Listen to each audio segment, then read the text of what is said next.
여러분 혹시 기억나시나요? 1995년에 그 뜨거웠던 열기를 말입니다. 삐삐 진동 소리가 카페 곳곳에서 울려 퍼지고 서태지와 아이들의 노래가 거리마다 가득했던 그 시절. 대한민국은 문자 그대로 폭발적인 활력이 넘치는 나라였습니다. 그런데 말이죠. 지금 우리가 발을 딛고 있는 2025년의 대한민국은 어떻습니까? 불과 30년이라는 시간이 흘렀을 뿐인데 우리는 지금 인류 역사상 유례를 찾아볼 수 없는 거대한 인구 증발의 현장 한복판에 서 있습니다. 오늘 제가 들려드릴 이야기는 단순한 통계 수치가 아닙니다. 우리 삶의 뿌리부터 흔들고 있는 1995년과 2025년 사이에 소름 돋는 평행 우주 같은 괴리감에 대한 이야기입니다. 과연 30년 사이에 이 땅에는 무슨 일이 벌어진 걸까요? 자, 시간을 거슬러 1995년으로 한번 가봅시다. 상상해 보세요. 당시 동네 초등학교 운동장을 기억하시나요? 점심시간만 되면 수백 명의 아이들이 쏟아져 나와 흙먼지를 일으키며 뛰어놀았습니다. 한 반에는 기본적으로 40명, 많게는 50명이 넘는 아이들이 빽빽하게 들어앉아 있었죠. 옆 짝꿍이랑 팔꿈치가 닿을 정도로 비좁았지만 그 좁은 교실 안에는 에너지가 넘쳐났습니다. 그해 태어난 아이들, 즉 95년생 돼지띠 친구들이 무려 72만 명에 달했습니다.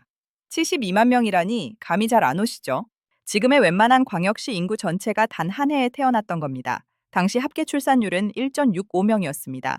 사실 그때도 정부에서는 인구가 너무 많다며 산하 제한 정책을 고민하던 시기였어요. 둘만 낳아 잘 기르자는 표어가 여전히 먹히던 그야말로 아이들의 나라였던 셈입니다. 그런데 2025년 현재는 어떻습니까? 작년과 올해를 기점으로 들려오는 소식들은 가히 충격적입니다. 2025년 출생아 수 전망치가 얼마인지 아시나요? 고작 19만 명 수준입니다.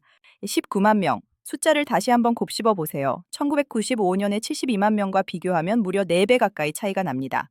30년 만에 새로 태어나는 생명의 숫자가 4분의 1 토막이 난 거예요. 이건 단순한 감소가 아니라 한 세대가 통째로 증발해버린 수준입니다. 출산율 0.74라는 숫자는 전 세계 학자들이 대한민국은 지금 스스로 멸종을 선택하고 있는가라고 물을 정도로 기괴하고 압도적인 수치입니다. 이 끔찍한 수치 차이가 우리 일상을 어떻게 바꾸어 놓았는지 이제부터 본격적으로 파고 들어가 보겠습니다. 먼저 교육 현장으로 가볼까요? 1995년의 학교는 말 그대로 인간 시장이었습니다. 교실이 모자라서 오전반, 오후반으로 나눠 수업을 하던 이부제 수업 기억나시는 분들 많으실 겁니다. 아이들이 너무 많아 선생님들이 이름을 다 외우기도 벅찼고 소풍이라도 가는 날이면 관광버스 수십 대가 줄을 지어 장관을 이뤘습니다. 문구점은 매일 아침 아이들로 발 디딜 틈이 없었고 학교 앞 떡볶이집은 황금알을 낳는 거위였죠. 그런데 지금 2025년의 초등학교는 어떤 풍경일까요? 서울 한복판에 있는 학교조차 전교생이 500명이 안 되는 곳이 수두룩합니다. 한 학년에 2반, 심지어 한 반만 있는 학교도 이제는 놀랍지 않습니다. 더 무서운 건 학교 통폐합입니다. 과거 지방에서나 들리던 폐교 소식이 이제는 서울과 수도권의 목줄을 겨누고 있습니다. 텅 빈 교실은 창고가 되거나 주민센터 공간으로 대여되고 아이들의 웃음소리가 사라진 복도는 적막함만 가득합니다. 교육 사업의 몰락은 더 처참합니다. 1990년대 그 많던 학습지 선생들, 동네마다 서너 개씩 있던 피아노 학원과 미술 학원들 다 어디로 갔을까요? 이제는 아이들을 가르치는 직업보다 노인을 돌보는 요양보호사가 훨씬 더 유망한 직업이 된 시대입니다. 아이들이 사라진 자리를 노인들이 채우고 있는 이 기묘한 풍경, 이게 바로 2025년 대한민국의 민낯입니다. 자, 이제 학교 밖으로 나와 우리 사회의 활력을 상징했던 장소들을 한번 살펴봅시다. 1995년의 주말, 동네 예식장 풍경 기억하시나요? 그때는 결혼식 한 번 하려면 몇 달 전부터 줄을 서야 했습니다. 예식장은 그야말로 돗대기 시장이었죠. 30분 단위로 결혼식에 쏟아졌고 하객들은 식권 한 장 받으려고 길게 줄을 섰습니다. 피로 현장에는 자리가 없어서 모르는 사람과 합석하는 건 기본이고 심지어 서서 음식을 먹는 경우도 허다했습니다. 주차장은 마비되고 예식장 주변은 하루 종일 교통체증에 시달렸지만 누구 하나 불평하기보다는 그 북적거림을 당연한 축제로 여겼습니다. 사람 사는 냄새가 난다는 게 바로 그런 거였죠.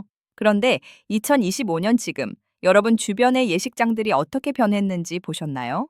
한때 화려한 조명과 박수 소리가 가득했던 그 건물들이 이제는 철거되어 아파트 부지가 되거나 거대한 요양병원으로 변해버렸습니다. 결혼하겠다는 커플 자체가 귀해지다 보니 예식장들이 버티지를 못하는 겁니다.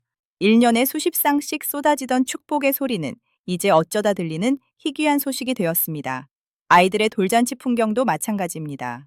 과거에는 온 동네 친척들이 다 모여 뷔페를 빌려 크게 잔치를 열었지만 이제는 소규모 가족 식사라는 이름으로 간소화되었습니다. 사실 간소화되었다기보다 축하해줄 사람도 축하받을 아이도 없어진 것에 가깝습니다. 사회적 활력이라는 엔진이 서서히 멈추고 있는 겁니다. 여기서 한 걸음 더 들어가 봅시다. 인구 규모가 4배 차이 난다는 건 단순히 숫자의 문제가 아닙니다. 이건 사회의 지속 가능성에 대한 사형 선고나 다름없습니다. 1995년에 태어난 72만 명의 청년들은 이제 우리 사회의 허리 역할을 하고 있습니다. 하지만 2025년에 태어난 19만 명의 아이들이 성인이 되었을 때를 상상해 보세요. 그들이 져야 할 짐은 1995년생들의 서너 배가 될 겁니다. 군대는 누가 가고 공장은 누가 돌리며 어르신들의 연금은 누가 책임질까요? 지금 우리가 누리는 이 모든 편리함과 인프라는 기본적으로 성장하는 인구를 전제로 설계된 것들입니다. 지하철 노선, 아파트 단지, 대형 쇼핑몰들. 이용할 사람이 4분의 1로 줄어든 세상에서도 이것들이 지금처럼 유지될 수 있을까요? 정말 어처구니 없는 건 우리가 이 위기를 너무나 잘 알고 있으면서도 마치 남의 집 불구경하듯 살아간다는 점입니다. 1995년의 활기는 그냥 얻어진 게 아니었습니다. 내일은 오늘보다 더 나을 거라는 희망, 아이를 낳으면 나보다 더 좋은 세상에서 살 거라는 확신이 있었기에 가능한 활력이었습니다. 하지만 2025년의 청년들에게 대한민국은 어떤 모습인가요?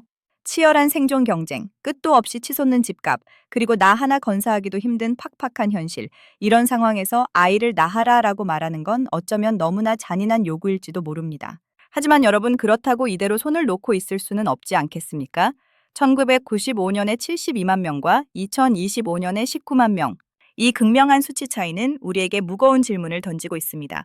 우리가 잃어버린 것은 단순히 아이들의 숫자가 아닙니다. 타인과 부대끼며 살아가던 공동체의 온기, 그리고 내일을 꿈꾸게 했던 사회적 역동성을 통째로 잃어버리고 있는 건지도 모릅니다. 아파트 숲은 더 높고 화려해졌지만 그 안에서 들려와야 할 아기 울음소리는 정적 속에 파묻혔습니다. 이제 우리는 인정해야 합니다. 1995년과 같은 영광의 시대는 다시 오지 않을 수도 있다는 것을요. 하지만 적어도 지금 태어나는 19만 명의 아이들이 1995년에 태어난 72만 명보다 더 불행한 삶을 살게 해서는 안 되지 않겠습니까? 인구가 줄어드는 것을 막을 수 없다면 적어도 이 작은 숫자의 아이들이 우리 사회에서 가장 귀한 대접을 받으며 희망을 품을 수 있는 구조를 만들어야 합니다.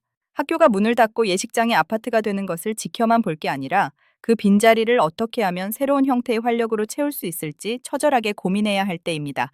오늘 이야기를 들으며 여러분은 어떤 생각을 하셨나요?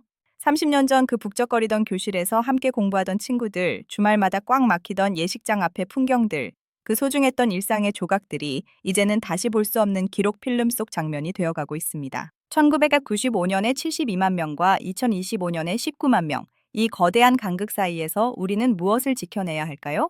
단순히 인구 감소를 걱정하는 수준을 넘어 우리가 지향해야 할 진정한 행복과 가치가 무엇인지 다시 한번 생각해 보게 됩니다. 대한민국의 모든 성장과 번영이 집약되었던 그 찬란했던 순간들, 그 이면에는 우리가 미처 돌보지 못한 그림자가 드리워져 있었습니다. 이제 그 그림자를 걷어내고 비록 규모는 작아질지언정 더 단단하고 따뜻한 사회를 만들어가는 것.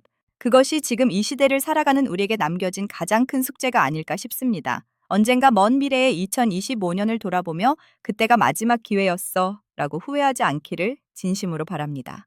긴 시간 동안 대한민국 인구의 극적인 변화와 그로 인한 사회적 풍경의 변화에 대해 함께 고민해 주셔서 감사합니다.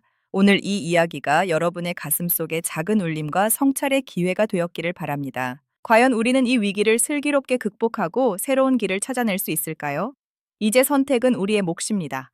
지금까지 뚱냥이 경제학이었습니다. 다음 영상에서 더 깊이 있고 흥미로운 주제로 찾아뵙겠습니다. 구독과 좋아요는 이 땅에 사라져가는 활력을 응원하는 작은 실천이 될 수 있습니다. 시청해주셔서 감사합니다.